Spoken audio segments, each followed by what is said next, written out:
बहुत सारे लोग मैनिफेस्टेशन में फेल भी इसलिए होते हैं कि लोग मैनिफेस्टेशन कर रहे हैं, जानते तो हैं, मानते तो हैं, बट उन्हें पता नहीं होता कि स्टेप बाय स्टेप क्या करना है। तो उसमें जैसे मैंने इतने सालों से लोगों को गाइड किया, टीच किया, तो मैंने अभी एक 5 स्टेप प्रोसेस बनाया जिसको मैं ड्रीम फ्रेमवर्क बोलता हूँ, क्योंकि मैं how can we manifest our dream life. तो राइट। ड्रीम लाइफ को मैनिफेस्ट करने के ड्रीम फ्रेमवर्क होगा। ड्रीम फ्रेमवर्क क्या है? पहला D, D is desire with clarity. देखिए, सबके पास एक सबसे पहला चीज मैं बोलता हूं कि लाइफ में desire is the beginning of all growth and success. Of course उसके साथ बहुत डिजायर की है, तो आप जीवन में किसी भी एरिया में कुछ भी, चाहे आप स्टूडेंट हैं तो आपका डिजायर या ड्रीम क्लियर होना चाहिए, क्लियर गोल होना चाहिए कि आप कितना, कौन से जॉब चाहते हैं, कितना मार्क्स चाहते हैं। अगर आप जॉब में हैं तो आप अगले 2 साल, 3 साल, 5 साल में कैसे ग्रो करना चाहते हैं, कितना पैसा अर्न करना चाहते हैं, किस टाइप के एनवायरनमेंट चाहते हैं, कि आपके बॉसेस कैसे हो, आपके कुलीग्स कैसे हो, कैसे ऑफिस में काम करना चाहते हैं, कितने दिन काम करना चाहते हैं, 4 दिन, 5 दिन, 7 दिन, क्या है, राइट। तो डी, स्टेप 1, आपका डिजायर क्लियर होना चाहिए।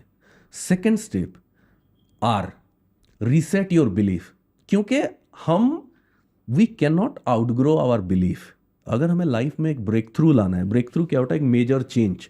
ब्रेक थ्रू लाना है तो हमें बिलीफ को चेंज करना होगा। जब आपने कोई डिजायर पहले डिसाइड कर लिया, तब आपको देखना है कि आपके मन में क्या चलता है उस डिजायर को, तभी हम बिलीफ। बिलीफ क्या है? A belief is nothing but a thought that we keep thinking. एक सोच को जो हम रिपीट करते जाना है, वही सोच से ही हमारा बिलीफ बन रहा है। तो जब मान लीजिए किसी, कोई मनी के बारे में सोचता है, कोई बोलता है कि मैं आज, मान लीजिए उसकी सैलरी 10,000 रुपये पर मंथ है, वो डिसाइड कर रहा है कि उसके गोल में कि मैं महीने में 1 लाख रुपए कमाना चाहता हूँ। तो उसके बाद जैसे वो 1 लाख की बात सुनता है, सोचता है, एक मोमेंट के लिए हो सकता है अच्छा लगे, बट नेक्स्ट मोमेंट क्या मन में चलेगा कि पैसा आएगा कहाँ से, क्या सच में मैं कमा सकता हूँ, क्या पॉसिबल है, मेरे अभी के नौकरी में तो ज़्यादा से ज़्यादा 15,000 मिलेगा, 1 लाख कहाँ से होगा। तो ये नेगेटिव बिलीव है, लिमिटिंग बिलीव्स। तो हमें उसको समझना है, उसको चेंज करने के बहुत सारे टूल्स हैं, एफर्मेशन है, विजुअलाइजेशन है, डिफरेंट प्रोसेस है। सो डिज़ायर क्लियर हो गया। सेकेंड स्टेप में reset the belief. Third step में हमें DRE, एनर्जी अलाइनमेंट करना है। एनर्जी अलाइनमेंट क्या है? जहाँ पे बहुत सारे नेगेटिव, एक तो इमोशनल अलाइनमेंट करना है। इमोशनल अलाइनमेंट क्या है?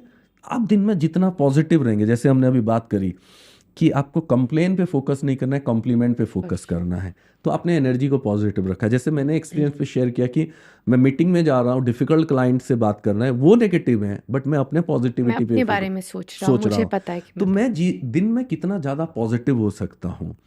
उसके साथ साथ जैसे बहुत सारे लोग बहुत ज़्यादा नेगेटिविटी को लेके चलते हैं, जैसे जहाँ पे उन सालों से वो मतलब डिप्रेशन में है, सालों से किसी का हार्ट ब्रेक हुआ है, किसी का पर्सनल लॉसेस हुए हैं, ग्रीफ है, गिल्ट है, एंगर इश्यूज है।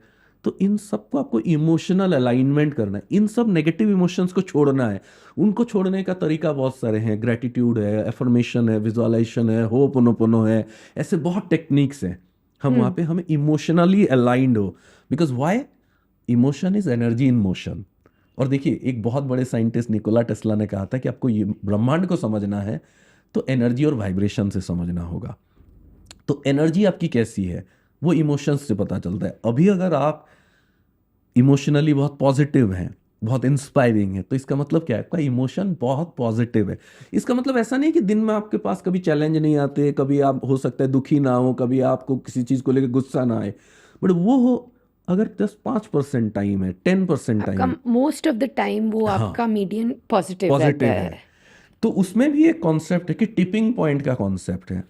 जिस दिन आपने 51% टाइम पॉजिटिव होना स्टार्ट कर दिया, आप पॉजिटिव साइड पे टिप होना स्टार्ट हो गया, आपकी टिपिंग हो गई।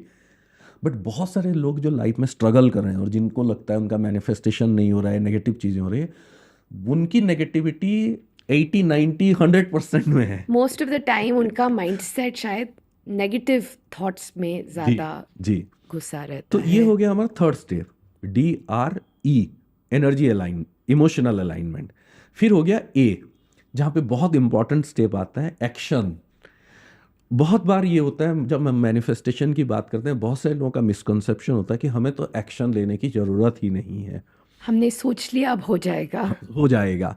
बट देखिए एक्शन क्या है, action is the core part of manifestation. Action हमें चीज़ों को आगे बढ़ाता है। अब एक्शन की जब हम बात करते हैं, it's not always physical action.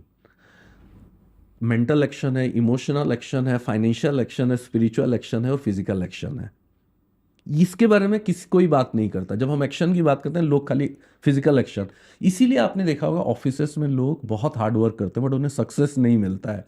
क्यों? क्योंकि वो फिजिकल एक्शन तो कर रहे हैं, ऑफिस जा रहे हैं, काम कर रहे हैं, बट उनका मेंटल इमोशनल एक्शन बहुत नेगेटिव है। And that's beautiful. I think जो आपने बोला कि आपने फिजिकल भी किया लेकिन आपका इमोशनल, मेंटल, स्पिरिचुअली भी आपको अलाइंड होना पड़ेगा जी अपने काम जी से। जी। नॉट जस्ट कि आप मतलब you are doing the actions and moving forward yes, with.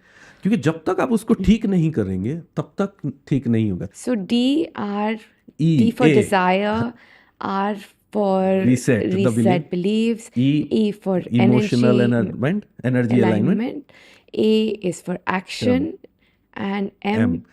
M is for bring momentum. मतलब ये चीज़ों को जब आप प्रैक्टिस करेंगे या मेक इट ए हैबिट, ये चीज़ें एक बहुत बड़ा मैनिफेस्टेशन में एक बहुत बड़ा चैलेंज है। बहुत सारे लोग जब कोई टेक्निक्स, टूल्स, प्रोसेस जानते हैं या कोई कॉन्सेप्ट जानते हैं, बस वो 1 या 2 दिन करके छोड़ देते हैं। वो बोलते हैं मैंने मैनिफेस्टेशन 3 दिन अप्लाई किया, काम नहीं किया, अब मैं नहीं करूँगा। So it's not a thing that you can do for 1 or 2 or 3 days। It's a way of living, so you have to make it a habit. और जैसे आप उसको रेगुलरली प्रोसेस फॉलो करते हैं वैसे वैसे आपका एनर्जी बेटर होता जाता है, आपकी अलाइनमेंट बेटर होती है और आपका मोमेंटम बिल्ड होता है। तब आप जीवन में और फास्ट ग्रो करते हैं। इसीलिए कोई भी जो सक्सेसफुल इंसान है वो उसको पहले मेजर सक्सेस मिलने के लिए टाइम लगता है, क्योंकि वो बिलीफ को ओवरकम करता है, रीसेट करता है, सब कुछ। बट एक टाइम के बाद ना वो कुछ भी हाथ लगाता है वो सोना बन जाता है। क्यों? क्योंकि तब वो मोमेंटम बिल्ड हो चुका है, तब वो एनर्जी बिल्ड हो चुकी है, तब वो हैबिट बन चुका है, तब उसको पता है कहाँ हाथ लगाना है, क्या कैसे सोचना है, कैसे बात करना है, कैसे ग्रो करना है। वो आप सीखते रहते हो, सीखते हाँ। रहते हो, सीखते रहते हो। द रेप्स, इट्स लाइक जैसे ऑलमोस्ट आप बात कर रहे हैं, it's like brushing your teeth की मतलब आप रोज ब्रश करोगे, आप ये नहीं होएगा कि आज आज हाँ। आज तो दांत साफ है चलो नहीं हाँ। करते, राइट? और so you have to keep manifesting. Yes, और आपको पता भी नहीं चलता आपने कब कर लिया, जी। राइट? जैसे आप ड्राइव भी करते हो, इनिशियली आप सब कुछ देखते हो कि यहाँ लेफ्ट है, राइट है, कहाँ लेना है, क्या लेना है, और कुछ साल के बाद आप वही गाड़ी में, आप फोन में बात भी कर रहे हो, साथ में कॉफी भी पी ले रहे हो, आप पूरा, और आपको कभी याद भी नहीं होता कि आप 3 घंटे कहाँ कहाँ ड्राइव करके आए हो, because you are in so much in the tune up. तो आपकी एक हैबिट बन गई। सो मैनिफेस्टेशन का पहले तो ये प्रोसेस पता होना चाहिए।